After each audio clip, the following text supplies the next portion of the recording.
İşləyən kimi də evləndirirdilər ki, işləyir, institut qutarıb işləyir. İş yerinə gedirsən, təzə-təzə gedəndə belə bir həyəcanda olursan, görən nə sual verəcəklər, nə edəcəklər. Biraz o stresi üzərindən atmaq lazımdır. Xəyal etdiyin işi ya da ki, həyat yoldaşı ya da ki, və digər məsələlərlə etməkdən öncə gərək insan özünü tanısın. Siqaret çəkməsəm də bəzən gedib kurilkada siqaret çəkənlərdən dayanıram. Şirkətin bütün içinin məlumatları hamısı kurilkalarda olur. Ən yaxşı broker şirkətinə gəlmişəm. Birdən qapı açılır da, o broker otağını görür, bir-birini qırırlar da orada zəng üstündə, bir-birinin üstündə. Onda anlayır ki, mən ora düşmüşəm. Quranda insan resurslarının fərqli funksiyaları ilə bağlı keçən hissələr. Və o adamlar biz dili ilə danışmır, daha çox mən dili ilə danışır. Mən bunu belə eləməzdim və s. və bu da toksik mühit yaradır. Əxlaq, əqidə, ədəb hansı vəzifə təlimatında var indi? Sən niyə açıq danışdın? Görürsən onu. Mən özümə hər gün xatırladıram ki, yazmışam oradakı. əmr edildiyi kimi dost doğru. O da deyir ki, yox bu belə deyil falan. Mən deyirəm, necə deyil axı bu belə olmalıdır. Amma müzakirələr gedir də belə. Mən 3 nəfərin işini görürəm. Onlar mənim bəyənmirlər. Yəni əksər adamın dedikləri bu olur da. Fikir verin, 10 il bundan qabaq məsəl üçün işlədiyiniz yerdə neçə faiz insan qalıb? Məsəl üçün. Dəyişib olmaz. Yəni bu dəyişən biri. Mənə belə. Onlardan biri. Əməkdaşımızla işdən sonra iş uzanmışdı, biraz qalmışdıq. Əmək fəşli izləyirsə əlavə saatlarını vermişik narahat olmayın. Əssəlamu aleykum və rəhmətullahi və bərəkatuh. Əziz dostlar, əziz dinləyicilər, biz növbəti podkastla gəlmişik. Bu gün çox maraqlı və çox lazımlı bir mövzudur. Mövzu xəyal etdiyim iş yeri və arzuladığım işçi. Bu gün dəyərli qonaqlarımızla, ekspertlərlə gəlmişik. Bismillah, sağdan başlayaq. Salam aleykum. Mənim adım Cabir Süleymanlı. İnsan resursları sahəsində və idarəetmə sahəsində fəaliyyət göstərirəm. Belə, bugün də burada maraqlı söhbətlər etmək üçün sizlərdəyim. Çox sağ olun dəvət üçün. Xoşdur. Növbəti qonağımız. Salam aleykum, dəvət üçün təşəkkür edirəm. Emil Manafov, 2009-cu ildən təlim və inkişaf sahəsində çalışıram. İnşallah faydalı olar. Maşallah. İnşallah yaxın oturun. İnanıram ki, ümumiyyətlə dinləyənlər arasında iş axtaran və yaxud hansısa bir yerdə işləyir, amma daha da özünü inkişaf elətdirmək istəyir və yaxud sahibkardır, işçi axtarır və yaxud team leaddir, bir komandası var, ora dəyərli kadrlar axtarır və bu mən düşünürəm ki, çox faydalı bir müzakirə olar onlar üçün. Mən düşünürəm ki, bir iş səni və sənin sevdiyin insanları öz arzularına çatdırırsa, bu iş bir növ arzu edilən bir iş sayıla bilər. Və iş axtararkən öz niyyətini düz tut və nəticəni gələk buraxasan Allaha. Və belə demək olar ki, insanlar sənin yolunu kəsə bilər, amma sənin ruzunu kəsə bilməz. Yəni bir növ sən iş axtarırsansa və düzgün istiqamət götürmüsənsə, gec-tez xəyal etdiyin işi tapa bilərsən və yaxud özünü inkişaf etdirib o işə çata bilərsən. İndi ilk sualımız, Cabir bəy, xəyal etdiyimiz işi necə tapa bilərik? Xəyal etdiyimiz işi necə tapa bilərik? Əslində biraz geniş mövzudur və sual da elə adından olduğu ki, xəyali sualdır. Birinci kriteriyanı müəyyənləşdirmək lazımdır ki, xəyal etdiyin iş nədir? Bəli. O xəyallara da bütün gün çay içən yermi, yoxsa xəyalın nədir, xəyaldakı iş nədir? Məsələn, xəyaldakı iş ola bilər ki, oturum, pul gəlsin, mən də pulu sayım, özümə lazım olan qədərini götürüm. Bu da bir növ, amma siz HR olaraq kandidatlardan bunu görə bilirsiniz də, sual verə bilərsiniz ki, xəyal etdiyin iş nədir, nədə görünə bilər bu iş? Olur. Yəni fərqli düşüncələr olur, fikirlər olur. Bir HR prizmasından baxsaq, insan resursları prizmasından baxsaq, birincisi iş axtarmaqla bağlı desəm, məsəl üçün bir müsəlman kimliyi ilə yanaşsaq, biz bilirik ki, rızqı verən Allahdır da. Yəni axtaranda o tərəfdən baxmaq lazımdır. Bəzən məsəl üçün axtaranlarda indi ətrafımızdakı insanlar olsun, gələn kandidatlarla, namizədlərlə görüşləri deməsə, məsələn, ətrafımızdakı insanlar bəzən görürsən ki, çox sıxılır və ya gedir görüşlərə, hər hansı bir təklif olur, deyir ki, tam da istədiyim kimi yer deyil, bəlkə orada belə olacaq, elə olacaq. Baxırsan ki, verdiyi suallar, məsələn, şirkətin imici və s. məsələn, ya maaş məsələsi və ya ki, onların ofisi biraz mühit məsələn, mühit onların başqa yerdədir. Bu məsələlərə baxanda görürsən ki, insanların o xəyal etdiyi mühit məsələsi, iş yeri məsələsində fərqli yanaşmalar var. Mən biraz açıqlama verib sonda deyəcəm ki, yəni niyə bunları izah edirəm. Və məncə buna təsir edən faktorlar var, məqamlar var da. Əvvəllər məsəl üçün iş yerlərinin daha az olduğu vaxtlarda seçim etmə imkanı yox idi. Bəli. Adam belə deyək, nə iş var idisə, nə təklif olurdusa, hətta o bizim aşağı-yuxarı eyni yaş dövründəyik də, o vaxt babalar deyirdi ki, institut qurtarandan sonra, abala o institutda məzun olanda işdə düzəldirlərmi? İşə düzəltmə anlayışı var idi qarşı ki, praktikadan bir növ bəli, yəni Sovet vaxtı və ya müəyyən bir sosializm vaxtında universitetlər iş yerləri də az olduğu üçün, əhali sayı da az olduğu üçün universitetdən məzun olduqda səni bir işlə təmin edirdi, səni bir işə verirdi. İşləyən kimi də evləndirirdilər ki, işləyir, institut qurtarıb işləyir. Əli çörəyə çatdı və salam. Növbəti addım evlənməyə və salam qurtardı uşaq və salam qurtardı. Həyat siklı tamamlandı. İndiki dövrdə isə bir seçimlər çoxdur, fərqli seçimlər var və burada bir məqam var ki, sosial media. Yəni iş yerinin seçilməsində bu gün hamı sosial mediadadır və Azərbaycanda belə deyil, sosial medianın yayılma formasına baxsaq, hansı sosial medialar yayıldı? İlk gələn yəqin ki, səhv etmirəmsə, Odnoklassniki falan saymasaq, sonra gəldi Facebook gəldi. Facebook məşhurlaşdı. Orada biraz işlər məsəl üçün müəyyən bir yerə gələndən sonra başladı. Facebooku bəyənməyənlər oldu. Onlar keçdi Instagrama. Sonra Instagram doldu, daşdı, keçdi məsəl üçün LinkedIn. İnsanlar biraz daha rəsmi yer axtarmağa başladı. Daha əvvəl mən ilk zamanlarda istifadə edənlərdənəm. Yadımdadır ki, Facebook çox rəsmi üslubda istifadə edilirdi. Sonra indi məsəl üçün LinkedIn-ə baxırsan, bəzən LinkedIn-dəkilər gilə-güzar edir ki, ayda buranı Facebooka döndərdiniz formatına çevrilir. Amma sosial mediada da hər istiqamətlə olduğu ki, məncə iş sahəsində də bağlıdır ki, ora xəyal edilən ancaq iş yerləri LinkedIn-də göstərilir və ya sosial mediada göstərilir. Və hamı da elə bilir ki, oradakı ən xoşbəxt işçidir. Oradakı filan yerdə elə davamlı olaraq hər şey əladır. Bunlar davamlı olaraq deyirlər, gülürlər, hər şey qaydasındadır, orada problem yoxdur. Ruslar deyir, хорошо там, где нас нету. Deyir, biz olmayan yerdə yaxşıdır. Bəli, mən yoxamsa ora əyənə yaxşı yerdir. Amma təbii ki, hər bir iş yerinin çətinlikləri var. Yəni siz mən indi özəl sektordayam da, özəl sektordayam. Dövlət sektorunda görmüşəm, özəl sektordayam, indi bu tərəfində deyəcəm. Heç bir sahibkar qarşılıqsız sənə gətirib aylıq maaş verməyəcək. Əlbəttə ki, sən orada işləyirsənsə, çətinliklərin də olmalıdır, iş yükündə olmalıdır. İndi biz hətta mən bu sözü də xoşlamıram. Məsəl üçün bəzi şeyləri deyəndə deyirlər ki, biz indi nə bilim Amerika deyilik də, biz nə bilim Avropa deyilik. Tamam, orada biraz daha cizgilər daha sərt, daha kəskin ola bilər. Amma bizim özümüzdə də məsələn onlarda da var o hallar və sahibkar nədir? O resursların qıtlığı anlayışı var da iqtisadiyyatda. Qıt resurslarla daha çox fayda əldə etmə anlayışı var.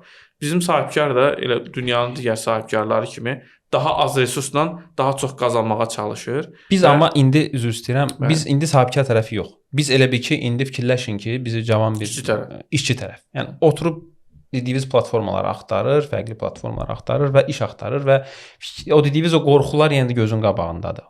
O necə eləsin və yaxud siz keçdiyiniz bir təcrübə ola bilər. Xəyala işindəsinizsə hal-hazırda və yaxud ümumiyyətlə indiyə qədər işlədiyiniz yerlərdə məmnun olmusunuzsa, orada olan prosesdən bölüşə bilərsiniz ki, dinləyənlər motivasiya alsın. Xəyalımdakı iş yeri məsələsində. Yəni məncə orada mən yanaşan iş axtaranda xəyalımdakı iş yeri və ya iş seçimi eləyərkən necə özümə uyğun iş yeri tapıram?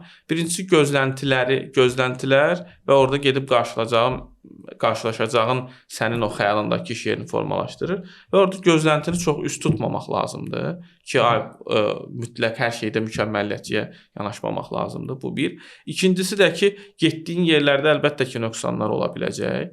Amma sən özünün belə deyək ki, əqidənə, özünün istiqamətinə və ya deyək ki, sənə ən azından minimum şərtlərini tələb edəcək bir yerlər tapdıqdan sonra getdiyin yerdə o müəyyən dəyişiklikləri özün də yaratmağa çalışa bilərsən. Yəni dəyər verə bilərsən. Dəyər qata bilərsən, dəyər verə bilərsən. Məncə bu da həm özün üçün əlavə bir belə challenge-dir, özün üçün bir ki, mən getdim oraya əlavə dəyər qatdım, nəsə bir şey elədim. Bəs bir növ bir işçi deyək ki, bir insan axtarır, getdiyi yerlərdə uğursuzluqlar var. Xəyal yerini tapa bilmir də. Məsələn, deyir ki, işçilər yaxşı olsun, maaş yaxşı olsun, nə bilim, stres az olsun və s. Amma bunu eləyə bilmir. Burada sizcə problem harda qaynaqlanır? Problem hardan qaynaqlanır? Getdiyi şirkəti ola bilər ki, yəni bizim bazar balaca bazardır. Bizim bazar balaca bazardır və getdiyimiz şirkətləri əvvəlcədən çox rahat bir şəkildə məncə araşdırıb tapmaq olar. Mən məsəl üçün getdiyim yerləri mütləq qaydada əvvəlcədən ya oradakı dostlardan, tanışlardan, ya indi məsəl üçün indi LinkedIn deyirik. LinkedIn-də hamı maşallah fəaldır, axtarıb orada da alətlər var da, axtarırsan, tapırsan o şirkətdən, maraqlanırsan. İşdən bezir, yazır, söz çıxıram işdən, təkliflərinizi verin, sabah keçir başqa şey. Dostunun dostu və s. Məncə bir network vasitəsilə o yerdən tapmaq olar. Şirkətlərin mən məsəl üçün mütləq qaydada gedib veb saytlarına və ya sosial şəbəkələr səhifələrinə baxıram ki, və əmin olun ki, bunu şirkətlər də eləyir artıq, HR-lar da eləyir, yəni işçini işə götürərkən o sosial şəbəkələrində paylaşımlarına və s. də baxır ki, tipaj olaraq, xarakter olaraq necə biridir və s. Eynisini mən də məsəl üçün şirkət seçərkən eləyirəm ki, necə bir kənara necə bir təəssürat bağışlayır. Tam içəri getməmişdən iç mətbəxi bilməyəcəksən. Amma oradakı tanışların varsa onlarla söhbətdən, sosial şəbəkəyə özünü göstərdiyi formatda məncə şirkət haqqında da bir məlumat almaq olar. Geri qalan maaş məsələsidir. İntervyuda da bunu etmək olar. Komanda məsələsidir. Bunu ancaq məncə içəri getdikdən sonra yəni səhv eləyə bilirsən, o sözsüz. Səhv etmə riski həmişə var. Amma içəri gedəndən sonra daha çox bilirsən. Çünki bəzi məqamları söhbət əsnasında tam anlamaq da olmaya bilər. Aydındır. İndi ümumiyyətlə Qurani-Kərimdə Təlaq surəsində 2-3-cü ayətlərdə deyilir ki, kim Allahdan qorxarsa, Allah ona çıxış yolu göstərər və onu gözləmədiyi yerdən ruziləndirir. İndi biz də xəyal etdiyimizi iş yerinə axtarırıq. Emin bəy, necə tapa bilərik? Burada deyilənlərin davamı olaraq, buradan da belə bir nəticəyə gələ bilərik ki, iş axtarışında bəzən mühüm məsələlər unudulur. Mən ümumiyyətcə bu nəticəyə gəlib çıxmışam ki, ümumiyyətcə nəinki iş axtarışında, hətta həyatda mühüm addımlar atdığı zaman, istər iş həyatı, istər şəxsi həyatda olsun, yəni xəyal etdiyin işi ya da ki, həyat yoldaşı ya da ki, və digər məsələlərdə etməkdən öncə gərək insan özünü tanısın. İlk öncə gərək özünü yaxşı tanıyasan, nə istədiyini, nə xəyal etdiyini, bəli. Çünki əks halda o bir növ tabiri caizsə deyir ki, xəyal etdiyi o ağatlı şahzadə məsələsi kimi çıxır və onlar da azdır, hər kəsə çatmır və ən yaxşısı olar ki, insan öz daxilinə bir baxsın, nə istədiyini, nə istəmədiyini öyrənəndən sonra artıq onun elə bir ki, bu axtarış prosesi daha rahat olar. Bunun kifayət qədər yolları var. İstəyənlər, yəni strukturlu şəkildə şəxsiyyət testləri ilə, digər məsələlərlə, istər mentorluq. Birinci özünü tanımaq bir növ. Bəli, özünü tanımalısan, çünki bu yaxınlarda bir mentorluq sessiyasında bir gənclə aşkar olundu ki, bu adam heç ofis işi bəyənmirmiş. Bu sahə adamıdır. Amma bunun bir neçə suallardan sonra aşkar olundu. Bunun gedib ofis axtarmağı və orada xoşbəxt olmağı artıq bu qədər də şey deyil. İkinci məsələ ondan ibarətdir ki, mən ümumiyyətlə tövsiyə edərdim ki, bir iş axtarışında bir 3 qatlı çərçivədən, 3 filtrdən keçsin. Adətən daha çox diqqət verilir maaş, ondan sonra hər hansı bir bonus sisteminə, məzuniyyətə, deyərdim ki, logistikaya. Package-də bir növ. Evə yaxındırmı, nəqliyyat və s. və ilaxır. Lakin bu məsələlər təbii ki, vacibdir, amma qısa vadədə, qısa müddətli bir effekti var. Çünki hər bir əmək haqqının belə deyim də o eyfariyası ən azından bir 2-3 ay davam edir. Ondan sonra adiləşir. İnsanın həm nəfsi, həm də ki onun tələbləri, ehtiyacları gəlir, buna gəlir, çatır. İstər-istəməz psixoloji olaraq artıq o əmək haqqını sən qəbul etmiş, qazanmış kimi də kimi növbəti hədəflər eləyirsən və onun təbii ki bir üstü sənin növbəti hədəfinə çevrilir və bu 2-3 aylıq uzağı 4-5 aylıq bir effekti var. İkinci qat, digər qatlar daha dərindir, amma daha hesab edirəm vacibdir. İkinci qat sən işləyəcəyin insanlardır. Yəni ən azı 5-7 insandır ki, hansı ilə sən gündəlik bəlkə də günün ən çox böyük hissəsini istəyir. Bəli, birinci biz elə 8 saat onlarla demək olar ki, keçiririk. Bura rəhbər də daxildir, iş yoldaşların da daxildir, həmkarların da. Təbii ki, bunu birinci qatdakı o məlumatları əldə etmək o qədər deyil, amma ki, Cabir bəyin də dediyi kimi kifayət qədər şəhər ölkədə yəni böyük deyil.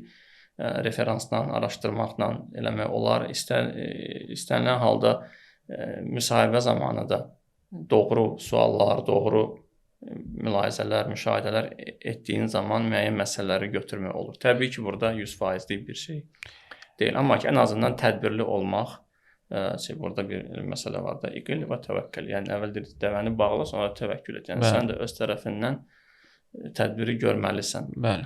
Həm də ki, bundan öncə işləyən işçilərdən də feedback almaq olar. Mütləq. Onlar daha səmimi feedback verə bilərlər məncə. Hətta mən daha praktik yolunu deyim, məsəl üçün. Özümün elədiyimdə, məsəl üçün, bunu restoranlara gedəndə də eləyirəm, məsəl üçün. Restoranlara gedəndə birinci gedib ayaq yolsuna baxırsan. Ayaq yolsuna baxırsan ki, buranın təmizliyi, gigiyenası və s. İş yerlərinə gedəndə mühitə, yəni o gənclər məsəl üçün daha çox elə olur da. Biz özümüz də elə olmuşuq. İş yerinə gedirsən, təzə-təzə gedəndə belə bir həyəcanda olursan, görən nə sual verəcəklər, nə edəcəklər. Biraz o stresi üzərindən atmaq lazımdır. Bir sağa-sola bir baxmaq lazımdır. O girəndə qapıda qarşılama necə oldu? Reception üzrə bax gör gülümsüyürlərmi? Salam verəndə salam alırlarmı? Koridorda insanlar bir-birlərinə münasibətləri necədir? Bir boylan ofis otaqlarına, əgər open space-dir və s. Təbii ki, cəmaətin qapısından içəri baxmaq. Amma bir open space-də bir sağa-sola boylanmaq lazımdır ki, bunlar necədir iş mühiti? Hamı belə şeydir, bir-birinə soyuq münasibətləri, yoxsa bir normal münasibətdir, iş getdiyi görünürmü burada? Yoxsa bir toksik bir mühit görünür, gözə çarpır. Yəni o koridora həqiqətən bir şeyə balkona çəkilib bir kənarda bir baxmaq lazımdır ki, görün burada vəziyyət necədir. O bilirsən yadıma düşdü. Bir dənə kino var idi, belə o da qalsıqla da belə hazırlaşıb gəlir kostyumda ki, bəs ən yaxşı broker şirkətinə gəlmişəm. Birdən qapı açılır da, o broker otağını görür, bir-birini qırırlar da orada zəng üstündə, bir-birinin üstündə. Onda anlayır ki, mən ara düşmüşəm də, yəni. Onu sizdiyimiz görsək, biz bir addım qabaq. Bir də indi bu yaxşı tövsiyə deyil təbii ki. Mən siqaret çəkmirəm, amma siqaret çəkməsəm də bəzən gedib kurilkada siqaret çəkənlərdən dayanıram. Şirkətin bütün içinin məlumatları hamısı kurilkalarda olur. O cəhətdən dərlər açılır. Siqaret çəkən adamdırsa, getsin şirkətin soruşsun ki, burada kurilka hardadır, getsin bilən kurilkada dayansın. 5 dəqiqədə hər şey bəlli olacaq. Bəli. Emin bəy. Üçüncü qatda elə bayaq Cabir bəyin də başlatdığı, bu da mühit məsələsidir, amma bura nə əlavə eləyə bilərik? Şirkətin elə bil ki, böyüklüyü ya da ki, bu potensialı, bir də sənayenin potensialı, yəni sənaye böyüyürmü? Burada mən paraleli gətirəcəm. İlk qat sənə elə bil ki, bir çox rahat bir filtrdir. Yəni qəbul edirsən, qəbul eləmirsən bu əmək haqqını, digər məsələləri və s. iş qrafikini və s. İkinci qat sənin gündəlik həyatının keyfiyyətini artıq təmin eləyir. Yəni, sabah işə getmək istəyirsən? Bəli, sənin gündüzün ki, o gəlin qəbul eləyək ki, çox yaxşı maaş olan bir yerdə də toksik rəhbər olsa, orada həyat o qədər də gündəlik iş belə bir şey olmayacaq. Arzulan olmayacaq. Üçüncü məsələ isə sən karyeranı müəyyənləşdirir. Yəni bu şirkətdə sənin böyümə potensialın nə qədərdir? Şirkət özü böyüyürsə, təbii ki, daxildən olan kadrları yetişdirəcək və çalışacaq ki, elə bir ki, bir davamçıları da qabağa çəksin və sənayenin özü. Məsəl üçün sənaye nə vəziyyətdədir? Yəni durğunluq varmı, yoxsa inkişaf varmı? Bu da artıq həmin bu karyeranın inkişafına gəlib çıxaracaq. Hətta başqa bir yerə getsən belə, yəni orada yəni deyək ki, partnyor şirkətlər, rəqib şirkətlərdə daha yaxşı təklifə gedə bilərsən. Təklif yəni ola bilər. Yəni gözəl. Bunları əgər nəzərdən keçirsə, mən görürəm ki, insanlar ən çox birinci qata fikir verir. İkinci, üçüncü qata. Yəni belə bu gün belə bir özüm üçün söylədim ki, biz deyəsən pencək alanda daha çox diqqət yetiririk. Yəni şeylərə nəinki məsələn iş axtarır. Baxırsan ki, bunun tikişi necədir və s. digər məsələ. Amma iş axtaranda təbii ki, hər kəsə aid deyil. Burada elə bir şey demək olar. Bəzən insanda elə bir vəziyyət yaranır ki, gündəlik xərcləri və çətinlikləri etmək üçün yəni qəbul etməlidir. Onun haqqlarına girmək olmaz. Amma mən hal-hazırda dediyim şey odur ki, işləyərək əgər iş axtarırsa və ya müəyyən bir vəziyyəti, maliyyə vəziyyəti imkan verirsə axtarmağa, onda bu qaydalara riayət etsə özü üçün faydalı olar inşallah. İndi biz belə deyək də başqa yönlərindən də yanaşmaq istəyirik. Ədalət olan yerdə sədaqət olur. Sədaqət olan yerdə isə bir növ uğur olur. Və Qurani-Kərimdə Nisa surəsi 58-ci ayətdə bildirilir ki, əmanəti əhlinə ver. Yəni əmanəti əhlinə verin. Bir növ biz sabah komanda müdürüysə və yaxud bir şirkət rəhbəri isə biz doğru işçilər tapmalıyıq. Yəni işin əhlini belə deyək də tapmalıyıq. İndi Cabir bəy, arzuladığımız işçini necə tapa bilərik və necə inkişaf elətdirə bilərik? Bu artıq employer tərəfindəndir. O ləyaqət söhbəti yaxşı məsələdir. Quranda hətta Həzrəti Musa ilə bağlı Qəsəs surəsində də ondan Musa əleyhissalamla bağlı hekayədə Qəsəs surəsi orada deyir ki, tapdığın işçilərlə bağlı tam belə indi ayədə olduğu kimi məğzi olaraq məna olaraq belə desəm, deyir ki, tapdığın işçiyə çalış, gücü və onun bir gücünə fikir ver, bir də onun dürüstlüyünə fikir ver. Bəli, əmin olub olmamağına. Əmin olsun. Həqiqətən bu Musa deyir çox güclü və əmin biridir. Və orada yəni belə baxanda bir dostumuz var idi bizim. Turaldan salam göndərirəm. Tural özü biləcək hansı Turaldır. O hələ heç belə deyim də süni intellektin olmadığı vaxtlarda çox gözəl bir kitab yazıbdı. Hələ ki bildiyim qədər çap etmək qismət olmayıb, amma çap eləmək istəyirdi. Quranda insan resurslarının fərqli funksiyaları ilə bağlı keçən hissələr. Yəni məsəl üçün deyək ki, KPI-lər və ya işə qəbul, təlim, bu funksiyalar və hər biri ilə bağlı Quranda müəyyən ayələrdə, o qissələrdə bununla bağlı hissələr var idi. Bunu HR-ların bir növ oxunacaq kitab siyahısına da əlavə etmək olur. İnşallah müvəffəq olsun. Çox maraqlı. Mənə göstərmişdi kitabı oradan hissələrdən. Elə bu hissəni də səhv etmirəmsə o da qeyd eləmişdi. Amma bu zaten məşhur bir Qəsəs surəsində qissədir. Orada bu şeyi mənə məsəl üçün belə baxanda ki, yəni o Quranda belə deyir ki, işçini taparkən gücünə və əminliyinə fikir ver. Bu bizdə məsəl üçün bugünkü gündə nədir? Belə baxanda ingilis dilindən desə hard skills, soft skills. Güc bunun hard skillsidir. İşi görən adam məsələn fəhlədir də, orada güc məsələsi ona vurğu edir. Güclü olmağına, yəni əzələli olsun, boyu buxunu yerində olsun, dözümlü olsun, məntiqi yerində olsun, dözümlü olsun və s. Digər tərəfdə də bunun dürüstlüyünü deyil. Dürüstlük, xarakter insanlar və s. Bu da soft skills-dir. Bəli. Soft skills tərəfinə vurğu eləyir. Bu gün məsəl üçün əməkdaş axtararkən artıq təhsilə, elmə, məlumata, biliyə çıxış imkanları çox genişdir. Və insanlar biliyə çıxışı olan, elmə, təhsil, universitet məzunu əvvəl məsəl üçün dedilər ki, diplomu var falan. Bu gün universitet məzunu olmayan demək olar ki, az qalıb. Amma axtararkən hətta xaricdə təhsil almış, xarici diplomu olan, hətta xaricdə bakalavr və magistrini bitirmiş insanlar olur, bəzən işlə bağlı. Bilikdə problem yoxdur. Adam biliklə bağlı hər şey qayda öz ixtisasını yaxşı bilir və s. Ya işə gəldikdən sonra baxırsan ki, bu adamda soft skills-lə bağlı problem yaranır. Ya komandaya uyğunlaşa bilmir, ya məsəl üçün fərqli xislətlər ortaya çıxır iş yerində, bu problem yarada bilir. Ya tənbəldir, məsəl üçün işə gəlmir, davamiyyətsizlik yaranır. Ya məsəl üçün toksik biridir. Yəni öz xarakteri var da elə insanlar məsəl üçün davamlı olaraq nə ilənsə bağlı gileylənir. Ara vurur, söz daşıyır. Ya ara vurmağı elə qoyuram qırağa. Məsələn, davamlı olaraq bu adam nə ilənsə bağlı gileylənir. Bunu heç vaxt razı salmaq olmur və elə bilir ki, məsəl üçün, hətta biraz da bu məsəl üçün deyək ki, təhsili yaxşı yerdədirsə və s. və axır və ya daha əvvəl hardansa yolu keçib hardasa işləyib falan. Bunda bir kibir də yaranır, ego da yaranır və bundan bizdə belə idi. Heç bizdə belə deyil. Mən. Bizdə də o adamlar biz dili ilə danışmır, daha çox mən dili ilə danışır. Mən bunu belə eləməzdim və s. və bu da toksik mühit yaradır. Tamam, bilik bizim üçün vacibdir, amma elə Quranın da tövsiyə elədiyi kimi güc və dürüstlük, yəni hard skills və soft skills-i olan insanları tapmaq lazımdır. Bəs bunu necə edək? Tərəfi qalır.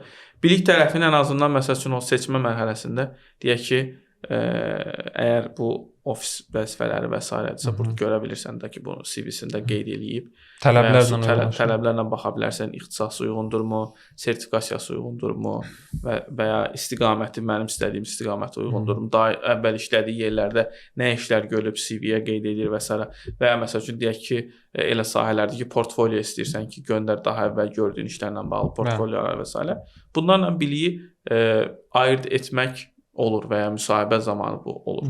Amma çətin olur bunun soft skills tərəfini müəyyən etmək. Onu da məsəl üçün indi bugün bayaq Emil bəy də vurğuladı, xarakter testləri var. Xarakter testləri ilə insanların xarakterini ölçmək olur. Amma burada da yenə məsəl üçün baxırsan ki, bəzən o testlər də artıq fərqli testlər gəlir, axırda bir standarta çıxır. İnsanlar onları manipulyasiya etməyə çalışırlar. Amma düzdür, indi o və yaxud öz mənfiliyi var. O deyir ki, mən bunu yazsam görəsən nə çıxacaq nəticə? Biraz da məntiqi, ağlı yerində olan adam baxır ki, burada suala belə cavab versəm bunu ölçür. Amma təbii ki, o sualları, testləri hazırlayanlar da bunu düşünür və onun kalibrasiyasını elə eləyir ki, çarpaz suallarla burada bu suala belə cavab vermirsən, orada o bir suala başqa cür cavab verəndə artıq o səni çarpaz yoxlamış olur. Bu da təbii ki, sonda nəticə çıxardanda o yanılma payı ilə sənə aşağı-yuxarı insan xarakteri ilə bağlı məlumat verir. Mən heç unutmaram məsəl üçün, buradan Sokardakı dostlarımıza salam deyirəm. Mən Sokara götürərkən çox maraqlı məsəl üçün bir işə qəbul кейsi yaşamışdım. Mənə demişlər ki, axırıncı mərhələyə 3 nəfər qalmısınız və üçünüzü qrup halında müsahibə eləyəcəyik və bir case study olacaq, sizə bir case veriləcək. Bu кейsi oxuyacaqsınız, müzakirə eləyəcəksiniz, sonra o qrupda təqdimat eləyəcəksiniz. Getdim, həqiqətən də 3 nəfər oturmuşuq. Case verdilər, o кейsi müzakirə edirik, 1 saatda vaxt veriblər. Bu belə olmalıdır. İşimizlə var, teamwork edirik. Üçümüz də namizəd kimi oturmuşuq. Fikirlər bildirilir, o birisi namizədlər deyir ki, yox, bu belə olmalıdır, bu belə olmalıdır və s. Laxır. Arada məsəl üçün indi anlaşmadığımız məqamlar oldu. O deyir ki, yox, bu belə deyil falan. Mən deyirəm, necə deyil, axı, bu belə olmalıdır. Amma müzakirələr gedir də belə. So survival'dır. Yəni orada axırda mən qaldım. Karate bildiyim üçün biraz orada axıra qaldım. Zarafat bir qırağa, yəni axırda təqdimat eləyəndə bu o birisi bir bəy, bir xanım namizədi. O bir bəy deyir ki, o təqdimatı mən eləyəcəm falan. Gördüm ki, daha təzyiq qalxır. Atmosfer dəyişir. Dedim, okey də, yəni gəlin belə eləyək. Bir hissəsini siz eləyin, bir hissəsini mən eləyim falan. Bu çıxdı eləməyə. Orada başladı, eləyə bilmədi, ağladı falan filan. O qardaş sakit ol falan. Mən buna su verirəm ora. Nəsə bir şey dağıldı. Yekunlaşdı. Vaxt bitdi. Çıxdıq, getdik. Sonra gəldi ki, bəs siz seçilmisiniz. Səbəbini soruşdunuz bəs? Deyəcəm səbəbini. Gəldim ofisə. Birinci iş günümdə ofisə gəldim. Həmin o 2 nəfər məndən eyni şöbədə iş yoldaşlarımdır. Aha, onlar peerlər olublar. Digər 2 namizəd elə mən soft skill'lər bizim yoxdurlar. İnsan Resursları departamentində Sokarda iş yoldaşlarım idi. Şəbnəm və Nicat dinləsələr buradan salam göndərirəm. Şəbnəm və Nicat həqiqətən də 3 namizəd var imiş. Bəli. Amma hər bir namizədin yanına 2 peer yerləşdiriblər. 2 orada işlənmə. Onlar hərəsi bir istiqamətdən qızışdırırlar. Emotional hissədən və başa düşdüm, mən orada stres test eləyiblər. Yəni bir növ assessment center məntiqindən istifadə ediblər və bunu bu gün biz özümüz də istifadə edirik. Çox maraqlı. Biz özümüz biz məsəl üçün bizdə deyək ki, mağazalar şəbəkəsidir və satış məsləhətçilərimiz var. Oradan deyək ki, baş satış məsləhətçisi seçəcəyik. Oradan performansı yaxşı olanlardan müraciətlər olur. Deyək ki, baş satış məsləhətçisi seçəcəyik. Biz onlara xüsusi bizim akademiyamız var. Akademiyada hazırlanmış кейslər veririk və o bizim şirkətdə baş verən hadisələrdən yığılmış müştəri xidmətlərindən müştəri xidmətləri, müştəri müraciətləri və s.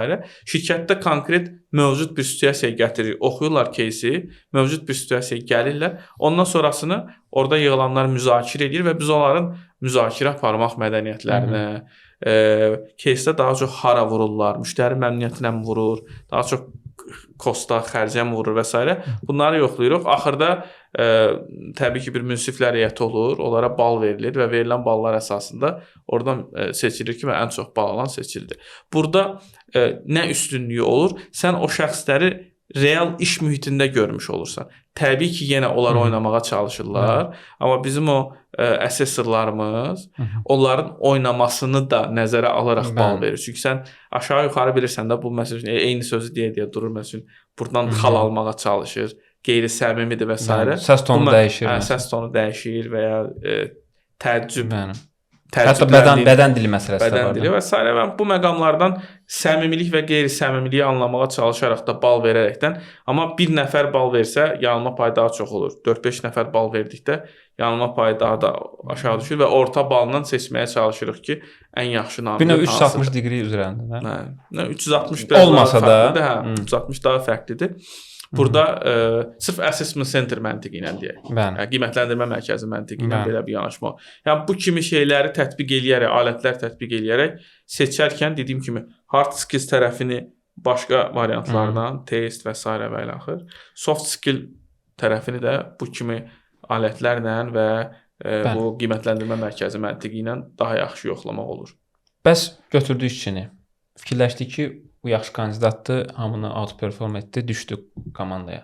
Amma görürsən ki, o deyil. Və yaxud o var, amma potensialını açmır. Necə inkişaf elətdirə bilərik ki, bu biraz da böyüsün? Bu, belə deyim də, işçi götürmək bir növ qarpız seçmək kimidir. Sonradan bilirsən.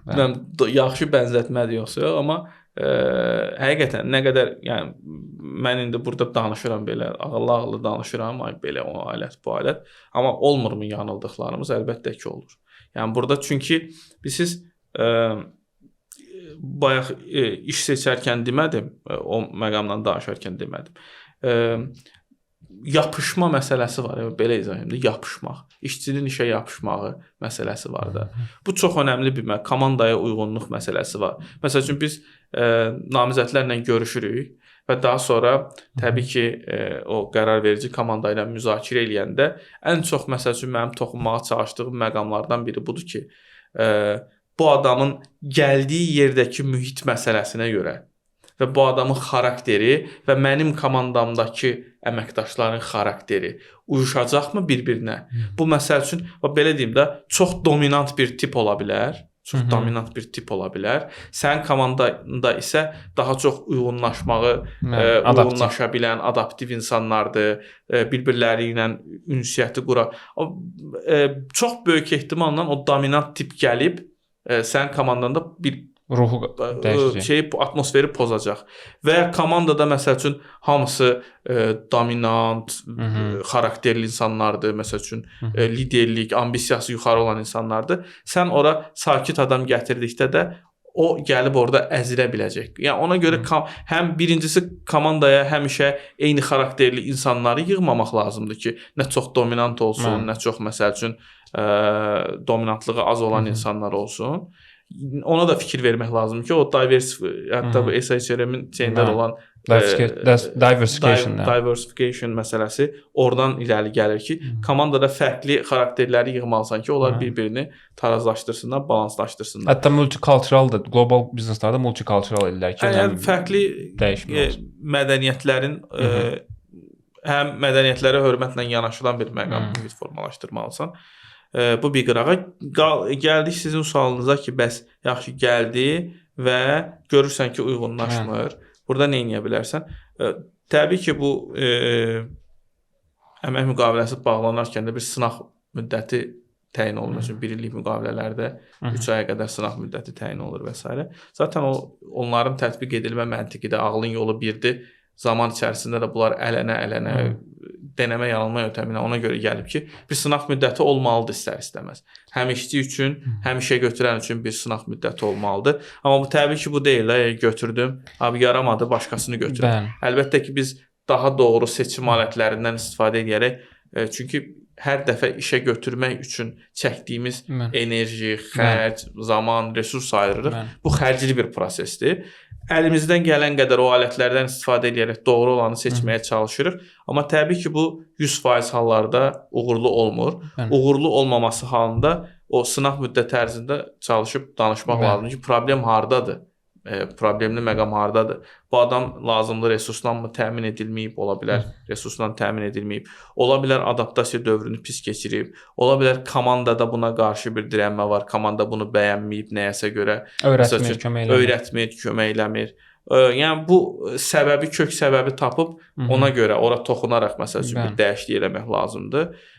Yox, əgər heç alınmırsa, yəni bəzən o çox humanist yanaşmaq da gələcəkdə tozu palazın altına süpür, sonra təzədən başqa problemlərə yol açır. O məqamı da nəzərə alıb, əgər uyğunlaşmaq olmursa, normal bir sivil qaydada sağollaşmağı da nəzərə almaq lazımdır. Emil bəy, biz sizlə daha çox bu inkişaf tərəfinə də baxmağa çalışacağıq ki, bu adam gəldi, seçdi, deyək ki, necə inkişaf eləsin. Ümumiyyətlə belə bir sual var, soruşulur ki, uşağın gəzməyi öyrənmə prosesində nə qədər vaxt ona verməliyik? Valideynlər cavab verir ki, bu nə sualdır? Əlbəttə ki, gəzənə qədər ona imkan verməliyik ki, o gəzənə qədər öyrənsin. Bir növ işdə də bəzən işçilərə potensialını açmaq üçün gələ onlara imkan verəsən. Emil bəy, biz necə eləyək ki, bir növ arzulanan işçini tapaq və ən çox da fokuslanımız indiki sizlə bir hissədə onu necə inkişaf elətdirək? Əvvəla biz əvvəlki dövrün tələblərinə baxmalıyıq və indiki dövrün tələblərinə müqayisə etməliyik. Mən deyərdim ki, əvvəllər ümumiyyətcə biznes mühiti, ümumiyyətcə dünyadakı vəziyyət daha sabit idi. Məsəl üçün, rahatlıqla 5 illik və daha çox 10 illik hədəflər qoyub ona yavaş-yavaş irəliləmək, hazırlaşmaq imkanı var idi. Belə bir Google-un X əməkdaşı var, Mo Gaudat. AI-ın qurucularından sayılır Google-da. O gözəl bir müqayisə edir. Deyir ki, əvvəllər misal üçün bu biznes mühiti şahmat masasına bənzəyirdisə, indi tenis masasına bənzəyir. Yəni əvvəllər sən misal üçün müəyyən bir şeylərlə, fiqurlarla müəyyən kombinasiyanı qurub gözləyirdin ki, onun cavabı nə gələcək. İndi sizin tenis istər masa üstü olsun, istər böyük tenis olsun, fərqi yoxdur. Yəni ki, qaçırsan sağ tərəfə, top tərəfə gəlir. O topu vurursan, sonra təzədən qayıtmalısan, mərkəzi gözləməlisən ki, növbəti zərbə sənin hardan gələcək. Bu bizə nəyə gətirib çıxardır? Əvvəllər daha çox hazır skilllərlə, hazır bacarıqlarla əgər biz işçi axtarırdıqsa, indi mən deyərdim ki, daha çox xüsusilə də indiki zamanda əxlaqa əxlaqa, əqidəyə, ədəbə diqqət yetirilməlidir. Çünki bu gün hər gün dəyişən bir mühitdə sırf bu dəyərlər, sırf bu əxlaq, ədəb, əqidə insanın elə bir ki, bir nüvə olaraq, bir kor olaraq şeydə saxlayır. Yəni bu olmasa bir növ səbəb, bir güvən yoxdur ki, bu adam nə edəcək? Bəlkə şirkəti aldacaq, bəlkə məni aldacaq, bəlkə komandanı azdıracaq məsələn. İnanın ki, indiki bacarıqlar da göstərir ki, artıq bəlkə bir ildən sonra o bacarıqlar aktual olmayacaq. Ona görə bu adamın öyrənmə istəyi, öyrənmə qabiliyyəti, bu adamın etibarlı olub olmamağı, bu şeylərə fikir vermək lazımdır. İkinci məsələyə qayıtdıqda, gəldikdə isə insanların inkişafı üçün ümumiyyətlə mən Cabir bəyin dediklərinə də qatılıram ki, o sistem var. Bu sistemdə bütün keşməkeşli yollardan keçib qurulub. Yəni iki filtrə biz çox böyük diqqət veririk. Görürəm ki, bir çox yerlərdə buna lazımı diqqət yetirilmir. Bu bir işə qəbul prosesinin özüdür. Biz bir hesab edirik ki, HR-lar olaraq ki, işə qəbul prosesi, yəni CV-lərin seçilməsindən, filtrlənməsindən sonra müsahibə, sonra isə qərar verməkdən asılıdır. Halbuki onun içində bayaq da çox gözəl nümunə verildi ki, yəni case-lar var, məsəl üçün xasiyyətini necə yoxlamaq olar, həqiqətən də şirkətin özündə bir vəzifə təlimatına da diqqət yetirilmir. Vəzifə təlimatı işçinin özü tərəfindən mi yazılır işə gələndən sonra, yoxsa həqiqətən də işin bu şirkətin hədəflərinə misal üçün yönələn bir job description, yəni vəzifə təlimatıdır. Bu vəzifə təlimatına bunun bilik və bacarıqları, bunun əxlaqı, əqidə, ədəb hansı vəzifə təlimatında var indi? Mən misal üçün görməmişəm. İndi görmürük. Harda yazaraq ki, misal üçün bu adam misal üçün dürüst olmalıdır. Bu by default dürüstlük yazılır. O da nə vaxtsa kimsə yazıb by default qalır ki, məsələn olmalıdır da onsuz, amma ki bu həqiqətən kontraktlarda çox vaxt olur bəlkə. Yəni bu şeylərə diqqət yetirməlidir. İkinci məsələ isə daxili inkişaf proqramları, daxili təlim və inkişaf sistemi olmalıdır ki, bu bir növ hər gün dəyişən ya da ki müəyyən bir dövr ərzində dəyişən tələblərə sən işçini hazırlaya biləsən. Əgər sabah bir dəyişiklik olarsa, sən geri dönüb görməyəsən ki, sən artıq işçilərin bacarıqları artıq yəni zamanı bitib. Yəni o son istifadə müddəti deyilən bir şey var da. Yəni istifadə eləmirsən, açıb sonra buzdolabına baxırsan ki, produktların hamısı belə deyək də xarab olub. Və bunun üçün də bu insanlar müəyyən bir mədəniyyətə sahib olmalıdırlar. Bu mədəniyyət də rəhbərdən gəlir.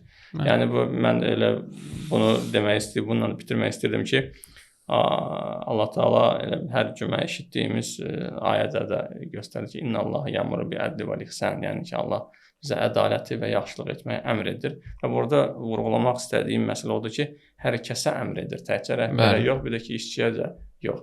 Yəni burada həm ədalətli olmaq, işçilərə qarşı, həm onların inkişafı ilə bağlı, həm də ki, əməkdaşların da burada öhdəliyi var ki, öyrənsinlər, inkişaf olsunlar, ya sadəcə işə gedib gəlməsinlər.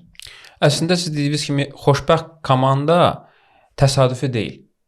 Yaxşı bir rəhbərin olması səbəbindən yaranır çox vaxt. Mən bunu da vurğulamaq istəyirəm. Siz mənə xatırlatdınız ki, həmin xəyal dediyimiz iş və sair, o necə münasibətlər necə ki, birdən-birə ortalığa çıxmır. Bu bir inşaat proyektidir. Bu qurulmalıdır. Bu qurulmalıdır və düzgün bir fundament əsasında qurulmalıdır. Əgər ədalət, əxlaq, əqidə və digər şeylər, məsələlər gözlənilirsə, bu bir növ bizim bir şeyimizdir. Allah həmd olsun, bizim şeyimiz var, təlimatımız var. Yəni hər şey bizə belə bir ki, qeyd olunub, göstərilib. Çünki bütün material şeylər bitəcək, amma insani münasibətlərin hesabı veriləcək. Yəni sən hətta deyək ki, hansısa bir şeyləri, maddi şeylərin hesabını verə bildin. Qul haqqı məsələsi var. Elədir. Həm də ki, orada bu fundamentin əsasında qurulan işin də bərəkəti ayrı olur, işlər də fərqli qurulur. Ona görə hər iki tərəfdə bu şeyə həm resurs sərf eləməlidir, əziyyət də çəkməlidir. Çünki əziyyətsiz münasibətlər də heç xoşbəxt olan münasibətlər deyil. Bəli. İndi biz növbəti sualımıza keçmək istəyirik. Xoşbəxt iş mühiti və işçi heyəti necə yaranır? Ümumiyyətlə, belə bir maraqlı bir şey gördüm. işçi komandası, yəni ingiliscə team deməkdir. Bunun hərflərinin açılışı together everyone achieves more. Hər kəs birlikdə hər kəs daha çox nailiyyətlər qazanır. Yenə ingilislər bəzəyib təqdim edir. Hə, amma bu həqiqətən də yəni bir növ bir komanda ruhu varsa, hər kəs orada bir xeyir qazanmalıdır da. Yəni oranın ən aşağı səviyyədə olan bir işçisi və ən yuxarı işçisi və bu ilə bir komanda yaranır. Yoxsa yuxarıda olanlar mənfəət qazanıb aşağıdakılar istismar olunması bu bir arzu olunan komanda sayılmaz. İndi sizcə necə eləyək ki, xoşbəxt iş mühiti və işçi heyəti yarada bilək? Maraqlı sual. O ingilislərin o sözləri bəzəyib abreviatura halına gətirməyinə onlardan yoxdur da. Yəni team, together, everyone achieves more. Maraqlıdır, amma burada achieve more-dan daha çoxu lazımdır. Sadəcə achieve məsələsi deyil. Yəni komandanın həqiqətən SHR-də bir dənə söz var. Bizim dildə necə bilməm, cohesive teams, yəni cohesive environment anlayışı var. Bizim dildə açığı bilmirəm necə tərcümə edilir. Uzlaşan yoxsa uzlaşan, uyğunlaşan və ya yəni belə izah edeyim də, tamamlanan bir növ bir-birini tamamlayan. Mən məsəl üçün və bunun olması üçün də ancaq komanda ona tapşırılan məsələni yerinə yetirdi. Məsəl üçün sənə layihə verdilər, layihə uğurlu oldu məsələsi deyil. Layihənin uğurlu olduğu, bunun nəticələri necə təqdim edildi və s. bir çox məsələlər var. Mən burada 2 dənə məsələyə qeyd edeyim. Bir, məsəl üçün mənim Emil bəy mənə qonaq gəlibmi? O ta hələ gəlməyib, yox. Yəni nəsə gəlməlidir, dərsini görürsün nə qədər vaxt keçib gəlməyib, ziyarət eləməyib. Mənim otağımda, masamın üzərində, divarda Hud surəsindən bir dənə ayə var.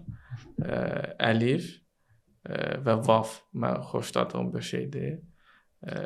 Əlif və vavdan bir sənət əsəri var. Əl yazısıdır. Və orada Hud surəsindən ayə var. Səhvən 111-ci ayə olmalıdır. Deyir, əmr olunduğun kimi dost doğru ol. Bəli. Amma bu həmişə Fəstəqim kəmə umirt. Sənə əmr olunan kimi dost doğru ol. Sənə əmr olunduğu kimi dost doğru ol. Bu həmişə mənim ziyarətə gələn yoldaşlar da izləyən olacaqsa, onlar da bilirlər. Mənim divarımda həmişə bu asılıdır.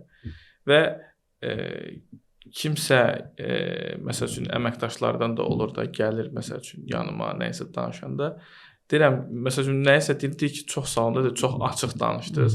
Deyirəm ki, sən niyə açıq danışdın? Görürsən onu. Mən özümə hər gün xatırladıram ki, yazmışam oradakı. əmr edildiyi kimi dost doğru ol. Yəni bizim cəmiyyət olaraq da elədir ki, bəzən məsəl üçün komandalarda məsələlər ört-basdır edilir. Ya məsəl üçün əməkdaşdan, məsəl üçün bir əməkdaşın gördüyü işdən əgər xoşun gəlmirsə, bu açıq deyilmir. İrad bildirilmir. Və müəyyən bir müddət keçir, artıq yığılır, bir məqama gələndə partlayır. Ya rəhbər partlayır, ya deyir ki, ya bundan sağollaşmaq istəyirəm. Axı sən deyir ki, bundan bağlı heç bir irad bildirməmsən, bir şey deməmsən. Bunun şeyi qoydun bir tərəfə, idarəetmə fəlsəfəsi anlayışını qoydun bir tərəfə, bunun qanunvericilik tərəfi də var da ki, sən qanunvericilik əslində işçinin işini yerinə yetirməməsini və performansını yerinə yetirməməsini, şirkətə ziyan və nizam-intizam məsələlərini tənzimləyir də ki, bunları eləyirsə, sən onunla bağlı nizam-intizam tədbirləri görməlisən. Sonra da ona vaxtı gələndə, çünki vaxtı gələndə sən işçi ilə sağollaşmaq istəyəndə heç kəs öz ayranına tuş demir. Hələ mən işçi görməmişəm ki, deyəndə ki, qardaş, səndən narazıdırlar. Səndən sağollaşmaq desin ki, hə, nə gözəl, düz deyirlər, mən işləmirəm, mən getdim, sağ olun. Belə deyən işçi olmur da. Yəni hamısı ki, yo mən super işçiyəm, mən supermenəm, mən nə bilim, mən 8 dənə qolum var əslində. Mən 3 nəfərin işini görürəm. Amma onlar mənim bəyənmirlər. Yəni əksər adamın dedikləri bu olur da. Ona görə idarəetmə alətlərindən, idarəetmə fəlsəfəsindən, qanunvericilik çərçivəsində verilmiş o alətlərdən doğru, düzgün və vaxtında istifadə etmək lazımdır. Bu bir ara. Gəldik bu TIM məsələsinin, abreviaturasının açılışı məsələsinə. Orada mən öz təlimlərimdə də həmişə dediyim bir məqam var. Sinerji sözü var da, sinerji anlayışı var. Sinerjidə nə deyir? Deyir ki, ayrı-ayrı fərdlərin ayrı-ayrılıqda həyata keçirə biləcəyi işin və ya faydalı iş əmsalının bir araya gəldikdə daha da artmasıdır. Ona həmişə misal verirəm nədən? Deyirəm ki, oksigen və hidrogen. İkisi də təbiətdə olan qazlardır. Oksigen yanmağa kömək edən qazdır. Hidrogen də yanıcı maddədir də. İkisi də əslində yanmaqla bağlı bir şeydir. Amma bunlar yan-yana gələndə nə olur? Su. H2O su olur. Su isə yanmağı, yəni ikisinin də ayrı-ayrılıqda yandıran bir şeydir, yanan bir şeydir. Amma bir araya gələndə söndürmə funksiyası yaranır bunlardan. Komandalar da belədir. Məsələn, ayrı-ayrı bunların fərdləri olur, ayrı-ayrı komandanın üzvləri olur. Hərəsi bir şey bacarır. Məsəl üçün, komandaya adam seçəndə nəyə baxırıq? Məsəl üçün, baxırsan ki, komandamda analitik qabiliyyəti olan adam yoxdur. Mənə bir dənə seçdiyin adam nədir? Əslində işə qəbul mütəxəssisidir. Amma sənə analitik qabiliyyəti olan işə qəbul mütəxəssisi lazımdır ki, səndə analitika tərəfi axsıyır. Gördüyün işin analitik təhlili də lazımdır sənə. Və ya bayaq dediyim kimi dominant komandaya bir dənə də dominant adam lazımdır. Həm komandanı biraz eləsin, push eləsin, həm sənin komandana məsəl üçün kənar təzyiqlər olanda qabağa verə biləcəyim bir dənə dominant adam olur. Bu həqiqətən, yəni belə lora dildə danışıram. Şeydə də belədir. Praktikada da bunları gündəlik olaraq yaşayırıq da. Yəni o sinerji məsələsini həm əməkdaşı götürərkən baxmaq lazımdır. Həqiqətən bu mənim komandama yapışacaq yoxsa yox. Və bu mənim komandamla sinerji yarada biləcək. Yəni o mənim komandamdakı hansı boşluğu tamamlayacaq. Ona mütləq qaydada fikir vermək lazımdır ki, mühit pozulmasın və daha da yaxşıya doğru uyğunlaşa bilsin. Bir də belə bir şey var. O sinerjidən öncə də həmin o fərdi işçilərin öz işini görməsi məsələsi var da, haqqı ilə görməsi. Yəni belə deyilir ki, iş asandırsa, onu asanlıqla gör, iş çətindirsə, onu çətinliklə gör, amma sənə düşən işi gör. Nəticə isə Allahdan. Biz isə bəzən deyirik iş getmir, amma halbuki bizə düşən iş var ki, bəlkə biz onu hər birimiz fərdi şəkildə bunu etsək və komandaya contribution etsək, o bəlkə də bütün problemlər həll olunar. Sonra da o sinerji yaranar. Amma bəzən bunu etmirik. İndi bu da əlbəttə ki, xoşbəxt iş mühitinə təsiri var. Yəni bir növ deyək ki, sən bir prosesin içindəsən, supply chain-in içindəsən və bir layihənin içindəsən.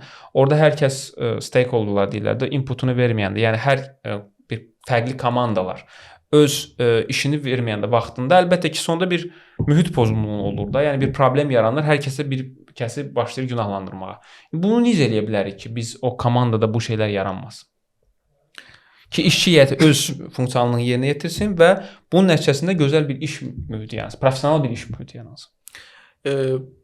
Bu yəni hansı bucaqdan baxdığımıza baxır da. Əgər işçi prizmasından baxırıqsa, burada indi əlhəmdülillah bir müsəlman ortamında danışırıq və Bəğ Emil bəy dediyi kimi hər cümədə bizə əmr olunur ki, Allah sizə doğruluğu, ədaləti, doğruluğu və qohum-əqrabaya yardım etməyi deyir, əmr etdi.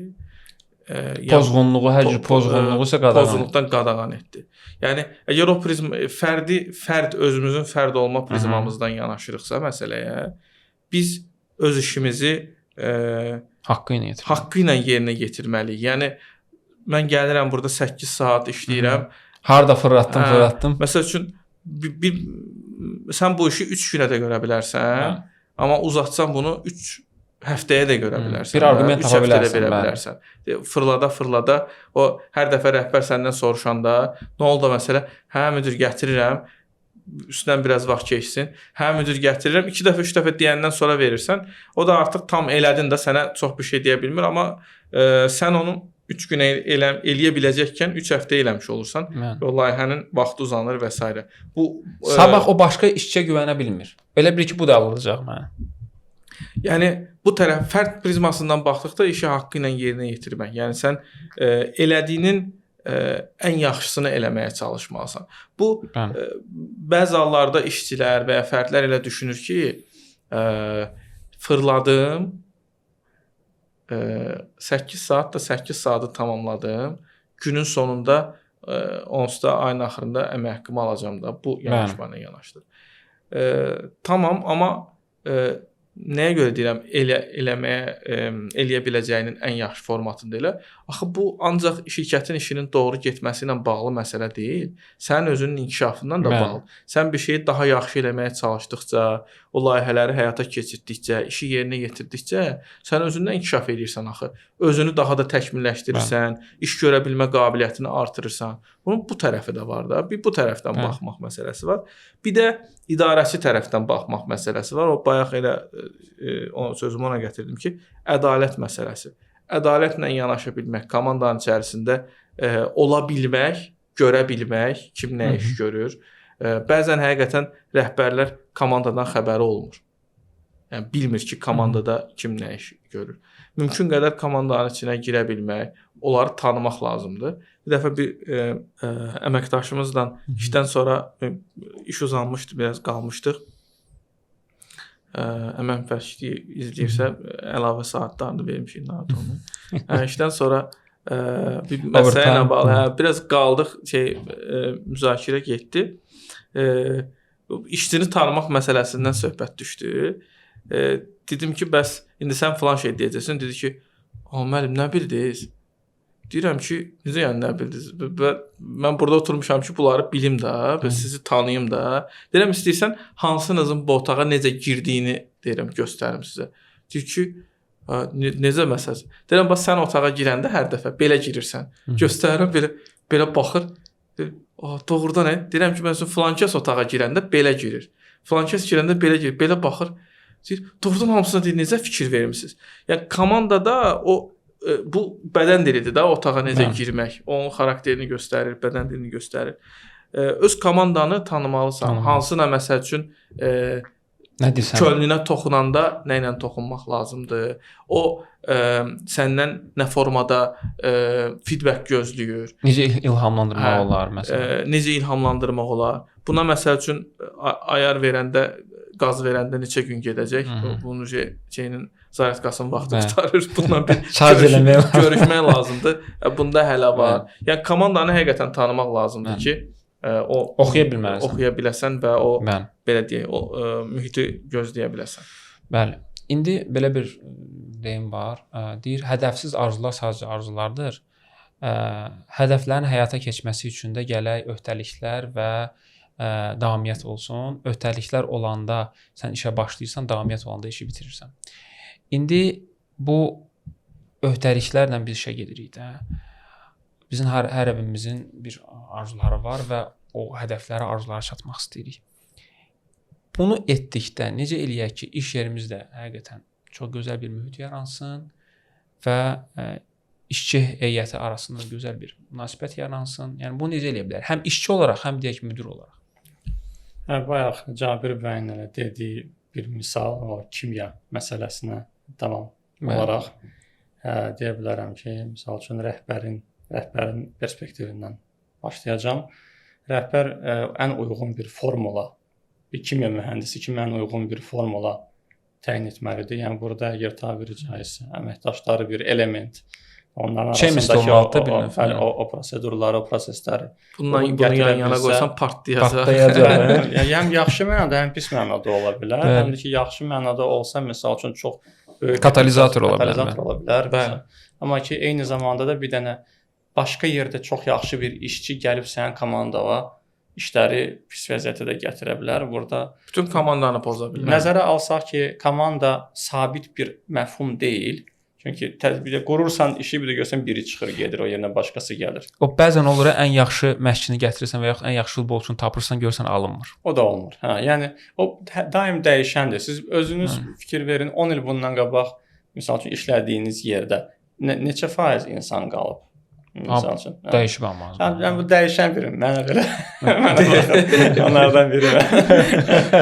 Mənim o qabaq işlədiyim yerdə hələ də müəllim qalır. Bilirəm. Yəni orada çox az adam olur ki, misal üçün həmin adam, o adamlar da eyni adamlar deyil axı artıq. Başqa təcrübə, başqa misal üçün mühit və s. zamanında başqa vəzifələr, bəli. Yəni orada bu formulanı, yəni biz bunu insanlara bağlaya bilmərik. Çünki insanlar dəyişir. O komandadakı olan üzvləri deyirəm. Rəhbərin burada funksiyası həmin bu mədəniyyətlə, həmin bu dəyərlərlə o şeyi saxlamaqdır, bir növ çərçivəni saxlamaqdır. Çünki əgər sən bu, təbii ki, insanlar öz dəyərləri ilə gəlir və ola bilər ki, bir gənc insan gələ bilər, dəyərləri həm tam formalaşmır ya da ki, dəyişə bilər. Siz rəhbər olaraq, biz, yəni rəhbər olaraq və şirkətin mədəniyyəti ona əlavə dəyər qatmalıdır ki, misal üçün, burada bu şeyi etmək olmaz. Sən bugünə qədər bunu eləmirsən. Rüşvət eləmirsən, gündən sonra rüşvət olmayacaq. Yəni, və bu ilə, ondan sonra hər dediyimiz bu komandada da özünün dinamikası var da. Yəni komanda dinamikası şeyi də var. Robert Tuckman'ın nəzəriyyəsi var. Yəni komanda formalaşır. Ondan sonra adapting, orada bir qasırğa dövrü olur. Storming, konflikt sonra normallaşır, sonra da artıq storming, norming, performing deyəsən. Bir də journing var. Yəni dağılır. Yəni çox şey var. Yəni həmin bu mən dediyim məsələ son addımdır da. Yəni sən onu qurandan sonra belə orada bir adam dəyişsə, bütün dinamika yenidən dəyişməlidir.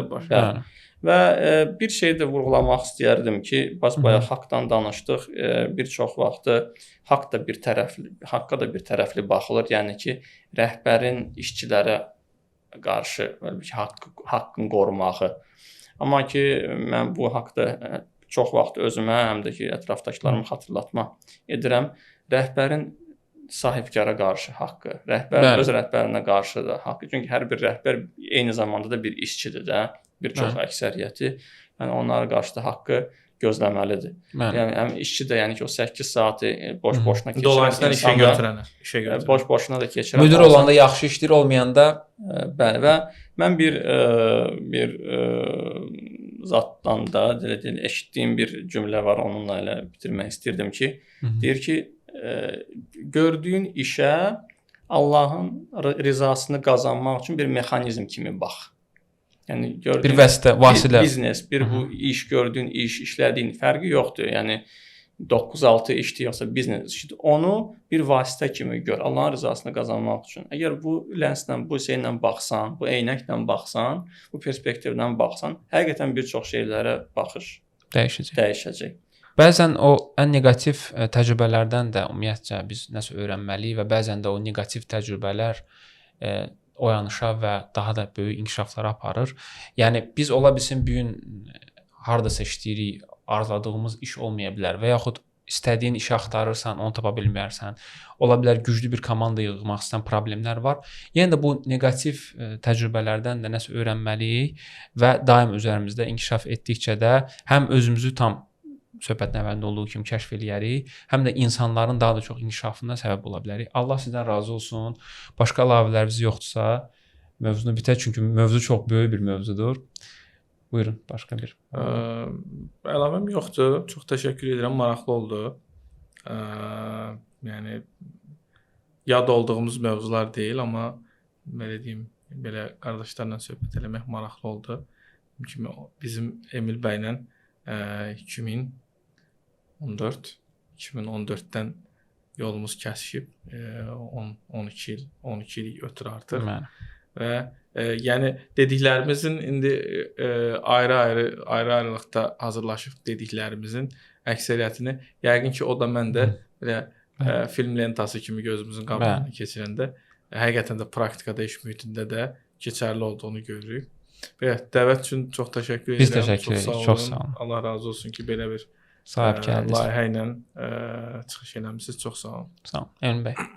Çox sağ olun dəvət üçün. Yəni ümid edirəm ki, faydalı olar. Bir nəfərə belə faydalı olsa sevinərik. Bəli. Çox sağ olun. Allah razı olsun. Növbəti görüşlərdə görüşənədək. Assalamu alaykum və rahmetullahi və bərəkətuh.